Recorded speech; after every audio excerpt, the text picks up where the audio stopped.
ஏருக்கு பின்னது உலகம் என்ற பழமொழி தற்போதைய சிலிகான் உலகில் மெல்ல மெல்ல மறக்கப்பட்டு வருகிறது. நவீனமயம் என்ற பெயரில் நாகரீக மனிதர்களால் மறக்கப்பட்டு வரும் வயலும் வாழ்வும் ஆதிவாசிகளால் இன்றளவும் பூஜிக்கப்பட்டு வருகிறது.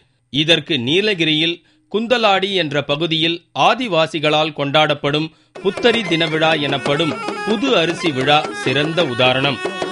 நீலகிரி கூடலூர் பகுதியில் உள்ள குந்தலாடி என்ற பகுதியில் உள்ள மவுண்ட் டாடன் செட்டி மற்றும் வயநாடன் செட்டி என்ற பழங்குடியின மக்கள் வயல்வெளியில் நெல்லை பயிரிட்டு நெற்கதிர் அறுவடைக்கு தயாரானவுடன் பூமி தாய்க்கு நன்றி தெரிவிக்கும் விதத்தில் புத்தரி தின விழாவை கொண்டாடுகின்றனர். இந்த தினத்தில் பாரம்பரிய இசைக்கருவிகளை முழங்கி நெற்கதிரை அறுவடை செய்து ஊர்வலமாக வந்து விஷ்ணு கோவிலில் வைத்து பூஜை செய்து சிறப்பிப்பர். இவர்களை பார்த்தாவது வயல்வெளிகளை பாதுகாக்க உறுதி ஏற்போம்.